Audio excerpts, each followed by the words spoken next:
Balfour Declaration was three parts. One is promise to the Jews, two, promise to the Arabs, three, promise to the Jews who do not want to go to Palestine.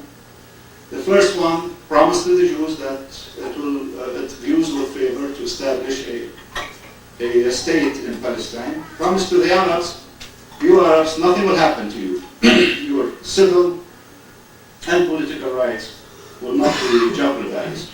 And of course, a promise to the Jews in other countries, namely in Europe, that if you elect not to go to Palestine, and you want to stay in European countries, nothing will happen to you in terms of prejudice.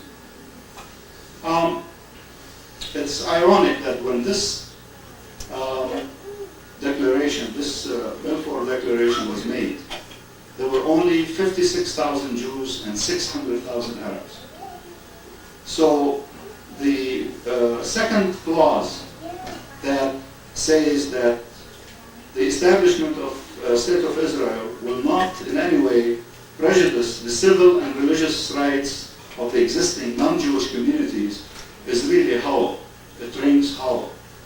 The reason for it, it gives you the impression that those were minorities. And Great Britain is trying to protect the rights of the minorities.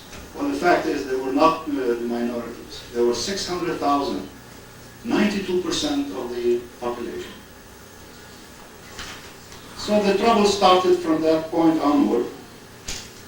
Jewish immigration increased gradually over the ensuing 20, 30 years.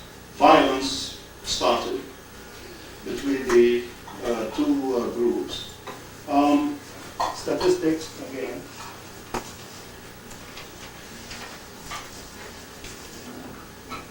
The census of 1922, it says by religion affiliations in Palestine, 589,000 Muslims, 83,000 Jews, 71,000 Christians.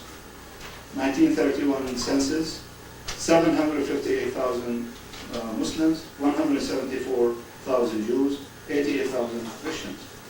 1944 census, 1,061,000 Muslims, 528,000 Jews, 135,000 Christians, total population of 1.7 million.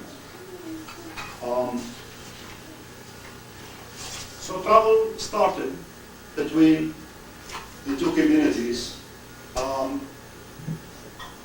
Unfortunately, the Arabs, then as now, were not prepared to deal with the issue of statehood, or with the issue of preparedness, or the issue of real good leadership, while the Zionists had it all. They had the leadership, they had the dedication, they had the expertise, they had the financial support, and so on.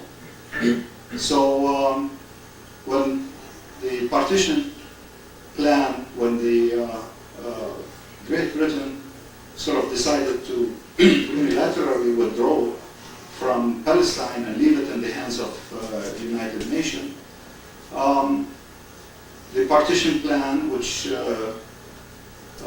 partitioned Palestine into Jewish state and Arab state, the ironic thing, in the Jewish state, there were 500,000 Jews and 400,000 Arabs in the Jewish state. And of course, 1 million, or little less than 1 million Arabs in the Arab state. Something, a formula that is not really workable. The borders were intermingled, couldn't really be anything. Well, what happened is that the Zionist movement accepted the partition. They had nothing to lose. Half of a loaf of bread is better than none. The Arabs rejected the plan, the partition plan, because they used to have the whole loaf of bread. Now to settle for 1/3 of the loaf of bread wasn't doable. Unfortunately, they have demonstrated extreme naivete, lack of experience, emotionalism, and which plagued the Arabs Arabs then and click them now. Is that the thing is, they should have seen the handwritings on the wall. When in 1948, the two mortal enemies, United States and the Soviet Union. The Soviet Union in 1948 was starting to be the menace. You know, the Cold War had started already. Communism has to be stopped and so on. And when the two superpowers co-sponsor a partition plan, it has a very strong grain to it, and the Arabs should have really separated what's wishful thinking from real politics. And that's unfortunately they never did. Now, I'm not sure that it would have made any difference whether they accepted the partition plan or not. I can quote several speeches in the Knesset by Menachem Begin and other rulers when they were in the opposition party, stating that, well, partition of Palestine is illegal, is unacceptable, we are going to have the whole of Palestine, and the Arabs are going to be pushed out. As simple as that. And basically that's what happened.